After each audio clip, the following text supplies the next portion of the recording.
Bien, buenos días. Vamos a empezar con un trabajo práctico en literatura que corresponde a los conocimientos que ya desarrollamos de distintos autores.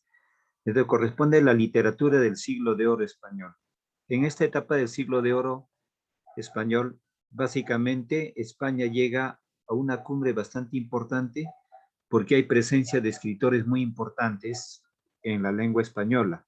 Uno de ellos, Miguel de Cervantes Saavedra, Lope de Vega, Calderón de la Barca, Francisco de Quevedo y Villegas, entre los principales. Entonces son autores universales de renombre, con la creatividad de sus obras literarias llevan a un alto eh, nivel de la importancia de la lengua española y de la creatividad literaria. Y cuando una obra es tan importante, también la lengua española se enaltece.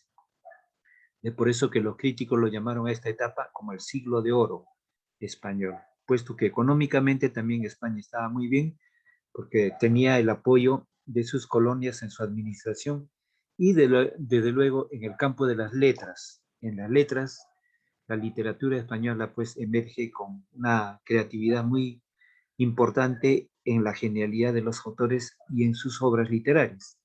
Es el caso de Miguel de Cervantes Saavedra, ¿no? El autor conocido del Quijote y es más que denominado como el padre del idioma castellano, que pertenece a la etapa del siglo de oro en la literatura española. Entonces, en esta práctica vamos a identificar, marcar o reconocer obras que hemos visto. Por ejemplo, Luis de Góngora y Argote es uno de los autores de la literatura del siglo de oro en España. Entonces, vamos a reconoce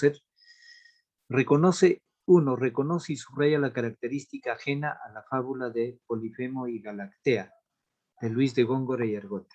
Una característica ajena. Primero hay que reconocer en qué consiste fábula de Polifemo y Galatea de Luis de Góngora, ¿no? Como su nombre lo indica, es una fábula compuesta en versos de una extensión considerable. Aquí Góngora rescata dos nombres del Renacimiento que corresponden a Polifemo. Polifemo, a su vez, es el personaje del mundo clásico que ya habla Homero en su Odisea, ¿no? Un gigante o la isla donde habitaban gigantes con un solo ojo, de ahí viene el nombre Polifemo. Y Galatea es una dama básicamente recreada en la época del Renacimiento español. En Renacimiento español, por ejemplo, destacan los autores más que todo eh, en un tono bucólico de la composición poética de la vida del campo. Me refiero a Garcilaso de la Vega, ¿no? Garcilaso de la Vega, no el inca, sino el español. Bien, entonces sabemos que Luis de Góngora perteneció a la corriente del culteranismo. Y si acá nos pide una característica que no pertenezca a la fábula, entonces hay que reconocerlo. Dice, existe en uso recurrente de juegos de contrastes propios de la literatura barroca. Es una característica de Fábula y Polifemo. Saluda a elementos mitológicos, como el cíclope Polifemo y a la ninfa Galatea. Bien, como ya lo había indicado, el cíclope de un solo ojo y Galatea, una ninfa. ¿Qué era una ninfa? Una ninfa, las ninfas eran deidades que habitaban los estanques, las lagunas, las cascadas, las cataratas, los ríos, lugares muy hermosos, que estaban dotados de inteligencia que inspiraban a los autores, ¿no? Entonces, muchos personajes del Renacimiento se enamoraron y reiteraron su creatividad de poesía hacia la ninfa Galatea. Otro, el uso recargado de figura literaria hace que el texto sea difícil de entender. En Luis de Góngora, el texto es eso, puesto por su preparación muy de alto nivel en la lengua española. El barroco es una corriente literaria que tiene esta característica de manifestar con figuras excesivas en el contexto de la creatividad literaria. Entonces, desde luego que el público que tenía que entender era un público culto. Bien, entonces las tres características anteriores son propias del barroco y propias de esta composición poética y en la figura de Góngora. Pertenece al género narrativo y su especie es la fábula. Luis, la fábula de Polifemo no pertenece al género narrativo. Es fábula, pero en composición versos. Entonces, la alternativa ajena como característica es esta, la última. Pertenece al género narrativo y su expresividad. Toda la fábula de Esopo son narrativas, pero en caso de Góngora está compuesta en versos. ¿Bien? Pasemos al 2. Analiza el siguiente fragmento e identifica la característica principal de Mengo. Explica. Entonces, Mengo es un personaje en el teatro de Lope de Vega. También lo hemos visto a Lope de Vega, sus obras.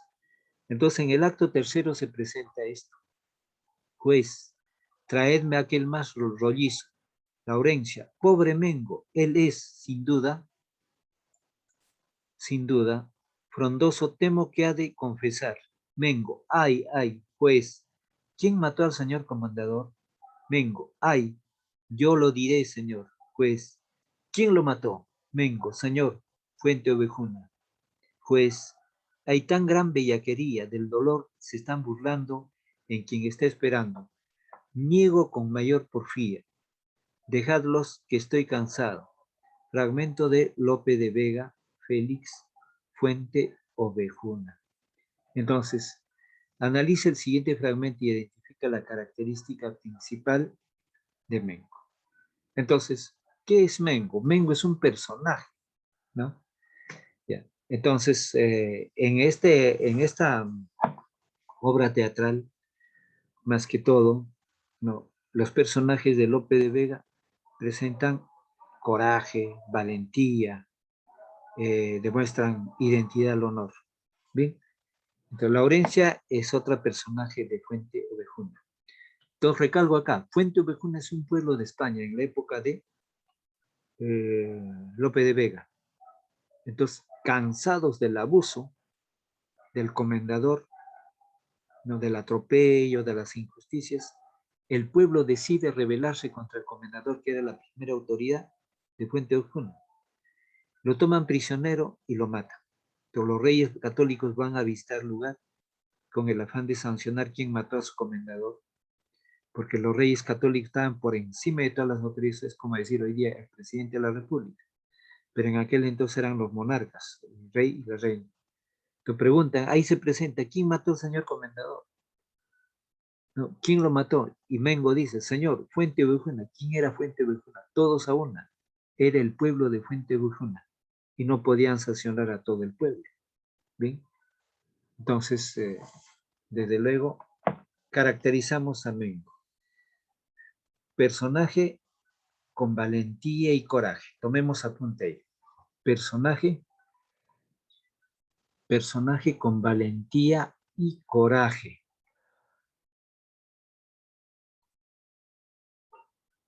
Y coraje. Punto y coma, que defiende el honor y la verdad. El honor y la verdad. Con el ánimo de lograr la justicia. Con el ánimo de lograr la justicia. Entonces amplío. Una vez que los reyes católicos escuchan esa versión de Fuente Ovejuna, perdonan al pueblo. Perdonan a los que estaban a punto de ser castigados. Los perdona. ¿Bien? Y los felicita por su unidad. Vamos al 3. Reconoce y relaciona cada una de las siguientes obras con su autor correspondiente. ¿Ven? La Dama Boba. La Dama Boba pertenece a Félix Lope de Vega. Una flechita a Félix Lope de Vega. Los trabajos de Persiles y Segismonda, y lo hemos visto. Pero estas obras lo hemos anotado cuando trabajamos con cada autor. Bueno recordar. Los trabajos de Persiles y Segismonda, el autor lo dijo antes de enunciar quién es. Cervantes dijo bien claro que esta era su mejor obra creativa. Pues Cervantes se equivocó. La crítica, después de su muerte, le dio al Quijote. Entonces, los trabajos de Persiles y Sigismonda, una flechita para Miguel de Cervantes Saavedra. El alcalde de Zalamea.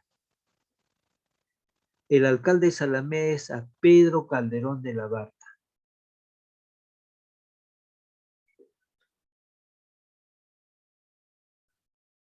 Luego, el Parnaso español es a Francisco de Quevedo y Villegas. Entonces hemos reconocido entre autores, entre obras literarias y los respectivos autores. 4. Identifica y escribe 5 características entre físicas y psicológicas de los siguientes personajes. Don Quijote y Sancho Panza. Estos 2 personajes pertenecen a la principal obra de la literatura española. En honor a esta obra, pues, don Miguel de Cervantes Saavedra es catalogado bajo el padre del idioma castellano. Entonces, amplío ahí. ¿Por qué tanta revaloración a Cervantes?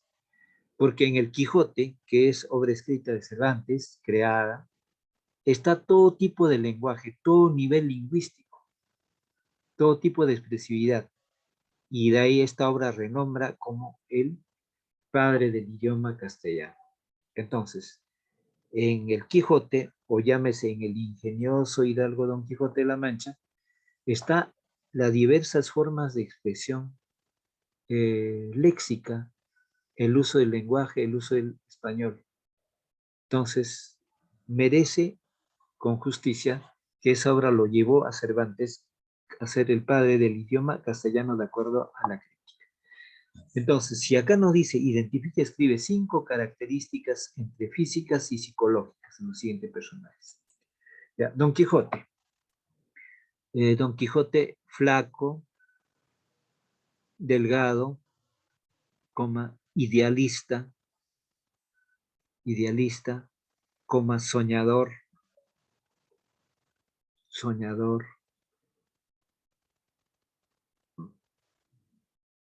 Ya, ¿cuántas características van?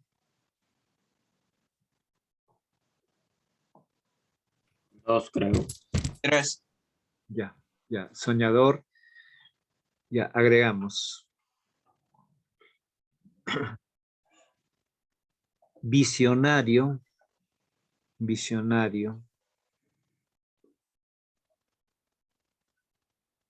y valiente.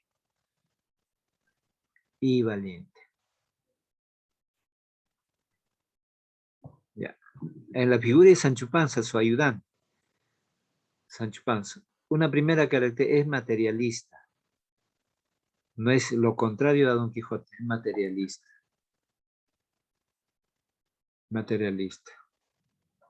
Glotón, porque comía mucho, glotón. Realista.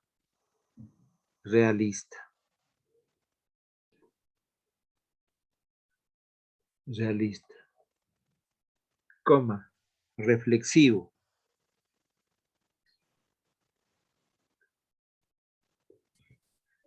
¿Cuántas van? 4, ¿no? Sí, profesor. Ya. Y obeso, o sea, gordo. Ya, hemos señalado características propias de Don Quijote y Sancho Panza. 5. Analiza las siguientes oraciones acerca de Fuente Ovejuna y tacha los datos inadecuados. Entonces, tenemos ahí. Fuente Ovejuna es un drama, tragedia de Lope de Vega, de Calderón de la Barca. Entonces, vamos a tachar lo que no pertenece directamente a Fuente Ovejuna. Fuente Ovejuna es un drama, entonces no es tragedia, ¿no? Tachamos tragedia y tachamos Calderón de la Barca. Calderón no es el autor de Fuente Ovejuna, sino Lope. ¿Bien? En el siguiente punto, la obra está dividida en 5 actos y escrita en prosa verso. Entonces debemos tachar 5. La palabra 5 no es. Tachamos 5. Tachamos prosa. Tachamos 5 y prosa. En el tercer punto, Fue publicada en 1618 y se basa en un hecho. Ya, la palabra ficcional tachamos. Entonces, lo correcto de Fuente Ovejuna que fue un hecho histórico. Lo que se ha enterado el autor lo ha escrito en su teatro. Pregunto, ¿qué es lo ficcional? Viene de la palabra ficción. La ficción es mentira. Es aquello que no existe. Lo contrario de ficción en antónimo sería real, realidad, ¿no? Entonces hay lo contrario por lo histórico. En el último punto, trata el tema clásico del honor villano. Entonces, tachamos de la pureza de sangre. Tachamos la expresión pureza de sangre.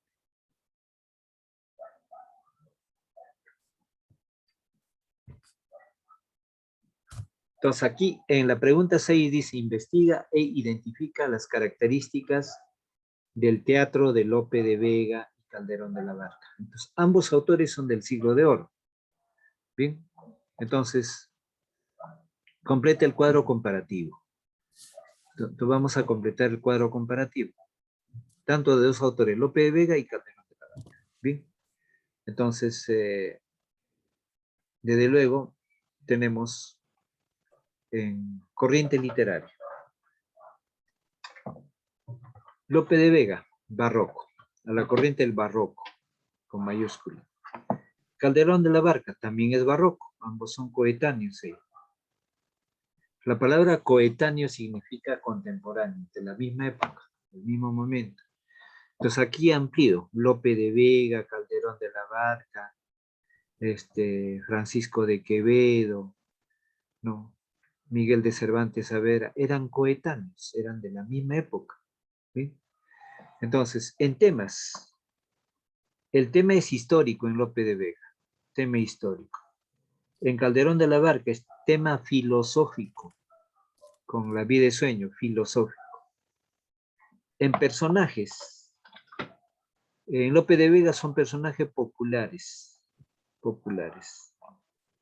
En Calderón de la Barca son personajes aristocráticos, aristocráticos. En lenguaje, en Lope de Vega el lenguaje es sencillo, sencillo. En Calderón de la Barca el lenguaje es con gran perfección formal, con gran perfección formal.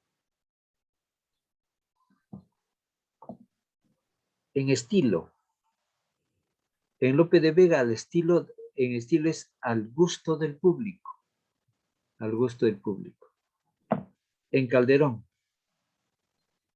es más refinado y cortesano, más refinado y cortesano. Entonces acá hay que resaltar que Lope de Vega en su teatro es muy popular, ¿no? Está la chispa, lo risueño, lo alegre.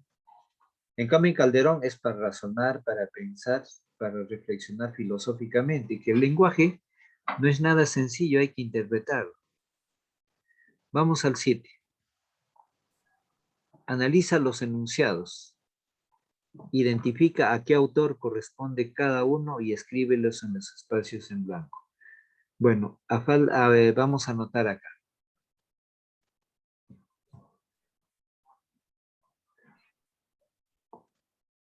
Dice, Luis de Góngora y Argote.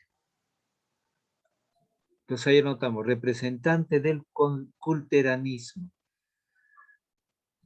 Aquí están las respuestas, pero hay que identificar. Entonces, Luis de Góngora y Argote, representante del culteranismo, del lenguaje culto.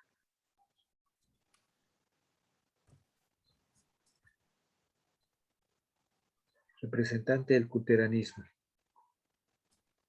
En Francisco de Quevedo, representante del conceptismo. Del conceptismo.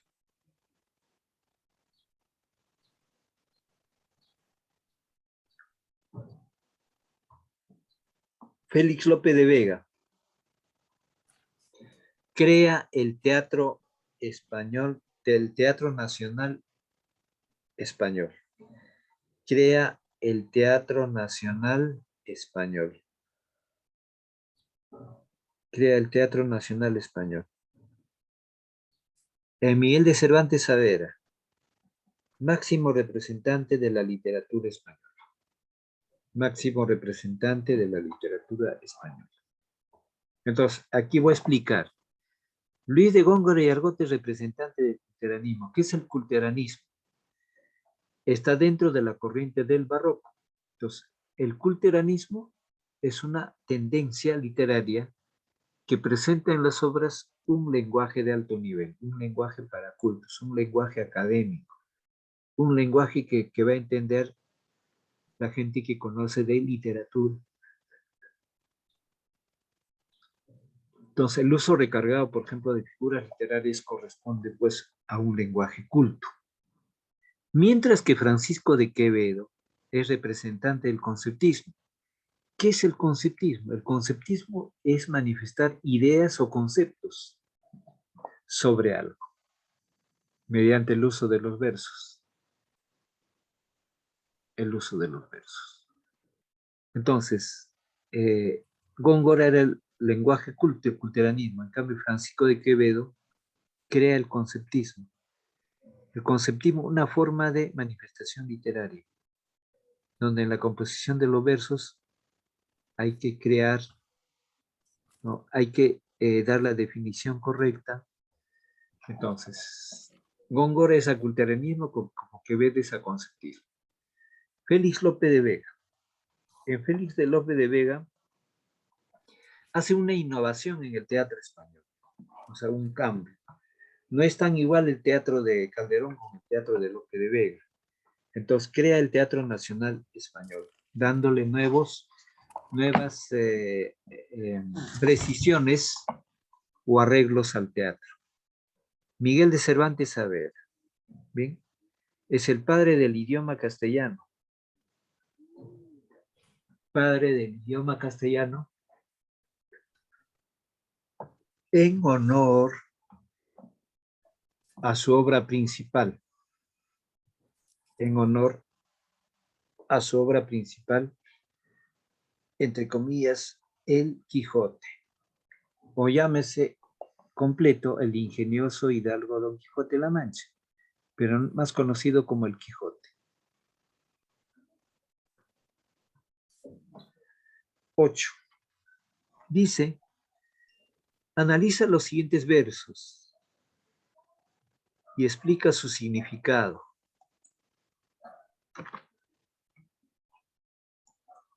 Analiza los siguientes versos y explica su significado. La vida es sueño, dice. ¿Qué es la vida? Un frenesí. ¿Qué es la vida? Una ilusión. Una sombra, una ficción. Bien, entonces analizando, ya como hemos leído en plan lector, ya tenemos recursos para poder ampliar eso, ¿no? Entonces, anotamos. La vida ofrece libertad, alegría. Libertad, alegría. Alegría. Felicidad.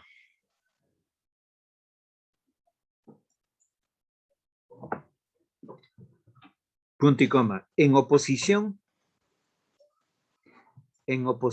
a lo manifestado,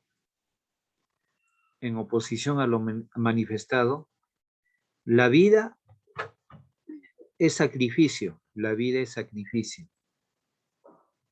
La vida es sacrificio, esfuerzo, dedicación, trabajo. Trabajo. Punto y coma. La vida es sueño,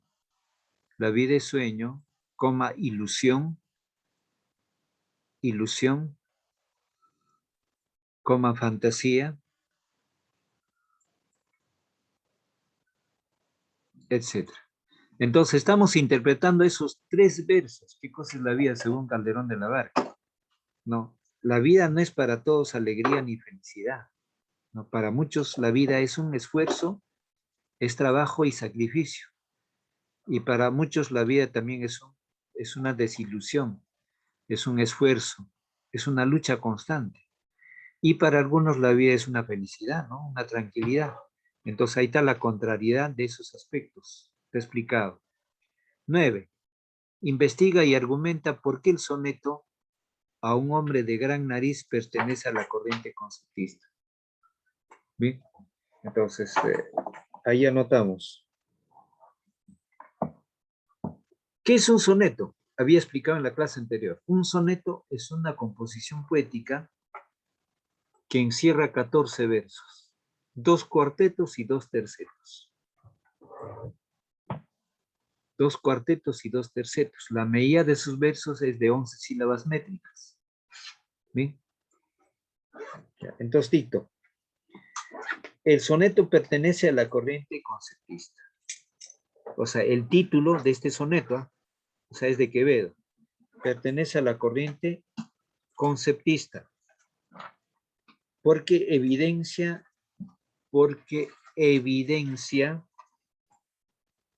el uso de asociaciones, porque evidencia el uso de asociaciones, evidencia el uso de asociaciones ingeniosas, el uso de asociaciones ingeniosas entre las palabras y las ideas, entre las palabras y las ideas, entre las palabras y las ideas, coma, a través del doble sentido, a través del doble sentido, a través del doble sentido,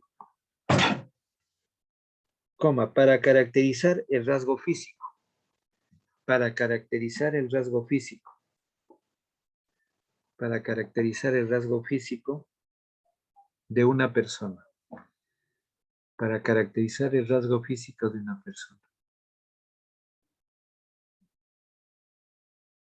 Bien, vamos al ejercicio 10. Investiga y escribe algunas características de las novelas ejemplares. Entonces, el autor, explico acá, primero, el autor de las novelas ejemplares pertenece a Miguel de Cervantes Saavedra. Entonces, en aquel entonces no habían novelas en España. Entonces, Cervantes introduce bajo este ejemplo, que son narraciones cortas, que él mismo lo atribuye como novelas ejemplares, porque su creación, su antepasado a estas narraciones están en la literatura española e italiana. Entonces lo dicen novelas ejemplares porque encierran ejemplos para poder cultivar o ejemplos para poder observar y reflexionar sobre lo que es la vida en el contexto de los personajes. Entonces las novelas ejemplares son un promedio de 12 novelas, ¿no? Bastante cortas, bastante ingeniosas y que desde luego enseñan una especie de ejemplos orientados a la educación y a la didáctica. Bien, no deja de ser interesante cada uno. Entonces, anotemos en el primer punto. De todas se extrae algún ejemplo provechoso. Vamos a ver. En cada novela uno saca un ejemplo provechoso. Entonces, de todas se extrae algún ejemplo provechoso. De todas se extrae algún ejemplo provechoso. Segundo punto. Hay dos tipos. Dos puntos, idealistas y realistas. O sea, en los personajes hay personajes idealistas y realistas. Hay dos tipos, idealistas y realistas, en cuanto a los personajes. El tercer punto.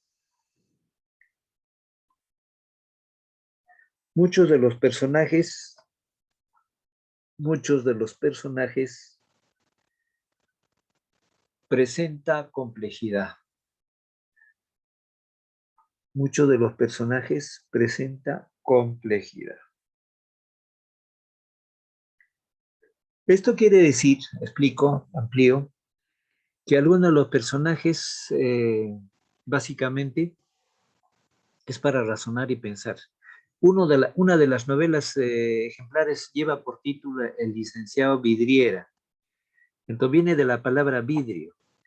Entonces es un estudiante que logra su licenciatura y de un momento a otro reflexiona y se siente que es frágil como el vidrio y hace de que los personajes no le toquen porque se va a romper, se va a resquebrajar. Entonces ahí viene la condición o la característica compleja de un personaje, pero no deja de ser literatura y la literatura es creatividad. Entonces, o llámese, por ejemplo, el coloquio de perros. ¿Qué es un coloquio? Un coloquio es una conversación. Otro título de novela es La española inglesa, ¿no? La española inglesa. Entonces, los mismos títulos dan una orientación ya a conocer el contexto narrativo de las novelas ejemplares. Bien, entonces, desde luego, pues que en esta separata solo se está viendo la literatura del siglo de oro español. Y retomo, aquí emergen grandes autores, ¿no? Encabezados por Miguel de Cervantes Saavedra, Pedro Calderón de la Barca, Lope Félix Vega de Carpio, o simplemente conocido como Lope de Vega, Calderón de la Barca, Francisco de Quevedo y Villegas, entre los principales. Entonces, desde luego que cada autor tiene obras o escritos importantes que han sido legados a la posteridad, ¿no? Pero aparte de ello, pues algunos destacan en muchos géneros y otros escasamente, pero eso no quiere decir que sean menores. Desde luego que debe haber un cierto nivel. Cervantes, el padre del idioma castellano, compuso muchas obras y en todos los géneros existentes en la época, desde la poesía, pero mayor renombre se encuentra en el caso de la narrativa, como son sus novelas ejemplares, como El ingenioso Hidalgo Don Quijote de la Mancha, El trato de Argel o El cautiverio de Argel, etcétera. Diversas obras. Entonces, desde ese punto de vista, es importante de que uno reflexione y razone sobre lo que es la condición de la vida de las personas o protagonistas que trabajan en el contexto de las producciones literarias. En este caso, esta práctica concierne a recordar un poco entre autores, entre características, entre títulos de obras literarias. Entonces, desde ese punto de vista, es importante que el alumno sea crítico también a la vez. ¿No? Cuando diga, ¿por qué es culteranismo? Es el lenguaje culto. ¿Qué es conceptismo? Entonces, en otro concepto más sencillo, el conceptismo también básicamente es dar conceptos mediante los versos. Los versos. ¿Sí? Entonces, desde luego, pues que es un tema donde el manejo de las palabras en función al significado se va a ubicar en un determinado contexto. Contexto. Entonces, contexto cultural. Entonces, en identificando estos términos, estas palabras están orientadas a la mochila, digamos, de reporte, ¿no? O también suele llamársela así, ¿no? Que agrupa obras, desde luego, de la corriente barroco. ¿Bien? El barroco, una característica es que utiliza un exceso de adorno, y en literatura ese exceso de adorno son las metáforas, o son las figuras literarias, pero no dejan de ser tan importantes. El barroco, como movimiento literario y también como movimiento cultural, trascendió también en la arquitectura, en la arquitectura. ¿Sí? Pues la arquitectura es recargada de adornos, detallados. Eso es lo más importante. Entonces, desde Profesor, luego que, dime, escucho. también en el ejercicio 10 faltó un punto que completarle. Bueno, en la pregunta 10, en el cuarto punto mm, no anotamos ahí en el cuarto punto, Ya, muy bien, Andrés. Anoten, tomen apuntes. El formato de las novelas, el formato de las novelas, el formato de las novelas, entre paréntesis, modelo, cerrar paréntesis, tiene influencia